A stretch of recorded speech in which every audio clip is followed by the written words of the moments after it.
মাতৃভাষায় কারিগরি শিক্ষা হুগলি বেসরকারি ইঞ্জিনিয়ারিং কলেজের বিশেষ উদ্যোগ এআইসিটিই বাণীর উদ্যোগে 3 দিনের বিশেষ কর্মশালার ব্যবস্থা হুগলির বেসরকারি ইঞ্জিনিয়ারিং কলেজের অধ্যক্ষ বলেন, এআইসিটিই বাণীর মাধ্যমে রিজনাল ল্যাঙ্গুয়েজের মধ্য দিয়ে সারা ভারতবর্ষে কারিগরি শিক্ষা ছাত্রছাত্রীদের মধ্যে পৌঁছে দেওয়া। বিগত 3 বছর আগে সারা ভারতবর্ষব্যাপী রিজনাল ল্যাঙ্গুয়েজ ইঞ্জিনিয়ারিং পড়ানো শুরু হয়। আমরাই প্রথম পশ্চিমবঙ্গের মধ্যে রিজনাল ল্যাঙ্গুয়েজের মাধ্যমে ইলেকট্রিক্যাল ইঞ্জিনিয়ারিং পড়ানোটা শুরু করি। আমাদের এই ইঞ্জিনিয়ারিং এর ছাত্রছাত্রী অনেকেই প্রান্তিক জায়গা থেকে এসে ইঞ্জিনিয়ারিং এর ইংরেজি মাধ্যমে পড়াটা তাদের পক্ষে কঠিন হয়ে দাঁড়ায়। তাই মাতৃভাষা ইঞ্জিনিয়ারিং পড়তে পেরে তাদের খুবই উপকার করা হয়। হুগলি জেলায় আমরা এই মাতৃভাষা ইঞ্জিনিয়ারিং পড়ানোর সুযোগ পেয়েছি। বাংলা মাধ্যম থেকে এসে ইংরেজিতে ইঞ্জিনিয়ারিং পড়া তাদের পক্ষে খুবই কষ্টসাধ্য হয়। এই সুযোগ আমরা পাওয়াতে অনেক ছাত্রছাত্রীর উপকার হচ্ছে। 2025-এর এবার 50 জন অংশগ্রহণ করছেন। এই এআই প্রযুক্তিতে আপনাদের এখানে 3 দিনের কর্মশালা, কি বলবেন? হ্যাঁ, অ্যাকচুয়ালি এই কর্মশালাটা হচ্ছে আর্টিফিশিয়াল ইন্টেলিজেন্স এবং ডেটা সায়েন্সের ওপর, মানে কৃত্রিম মেধা এবং ডেটা সায়েন্স। এটা হচ্ছে এআইসিটি বাণীর একটা প্রজেক্ট, এআইসিটি স্পন্সর্ড ফুল 3 দিনের প্রোগ্রাম।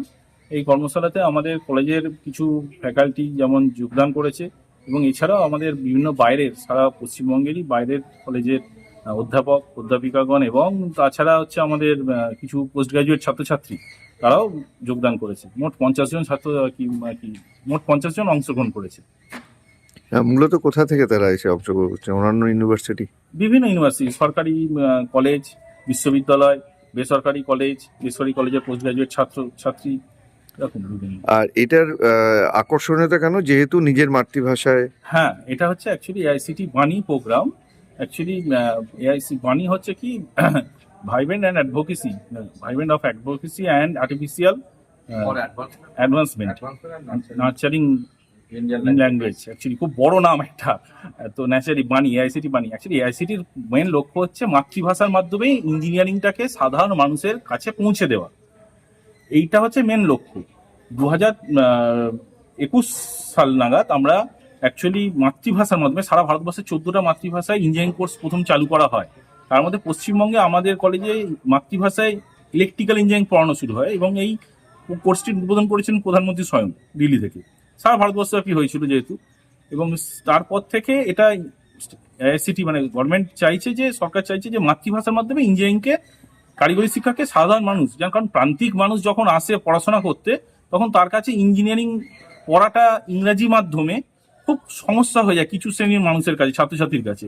সেটাকে দূর করার জন্য এই প্রচার, এর মাধ্যমে বাণীর মাধ্যমে আমরা আর্টিফিশিয়াল ইন্টেলিজেন্স এখন একদম আছে খুব ট্রেন্ডি টপিক, একদম হট টপিক, এবং ডেটা সায়েন্স যেটা আগামী দিনে এবং বর্তমানেও আমরা জানি প্রত্যেকে আমরা ChatGPT দেখছি, তো সেটার মাধ্যমে সেই বাংলা মাতৃভাষার মাধ্যমে সবার কাছে কাছে পৌঁছে দেওয়া। এটাকে 3 দিনের কর্মশালা ওই জন্য করা হয়েছে। এই যে টিপিআই কলেজ অন্যান্য কলেজকে ছাপিয়ে গিয়ে তারা এই প্রযুক্তিতে প্রশিক্ষণ দিচ্ছে, সেটা নিয়ে কি বলবেন? এটা নিয়ে বলবো হচ্ছে অ্যাকচুয়ালি আমাদের 2014 সালে থেকে NBA অ্যাক্রিডিটেশন আছে। প্রথম সারা পশ্চিমবঙ্গের মধ্যে প্রথম পলিটেকনিক হিসেবে আমরা NBA স্বীকৃতিটা পেয়েছি, এবং 2017 সালে 6টা কোর্সই আমাদের NBA দ্বারা স্বীকৃতিপ্রাপ্ত। বর্তমানে আপনি দেখতে পাবেন 4টে কোর্সের আমাদের NBA স্বীকৃতি আছে, এবং সেটা হচ্ছে civil, electrical, mechanical, computer science. এবং এই যে NBA স্বীকৃতি পাওয়াটা আমাদের এই যে এআইসিটি স্পন্সর প্রোগ্রাম পেতে আমাদের কলেজের সুবিধা হয়েছে। অতীতেও আমরা 2খানা এআইসিটি স্পন্সর 6 ডেজ প্রোগ্রাম করেছিলাম। কি নাম আপনার? আমার নাম অভিজিৎ কর্মকার, আমি এই কলেজের অধ্যক্ষ।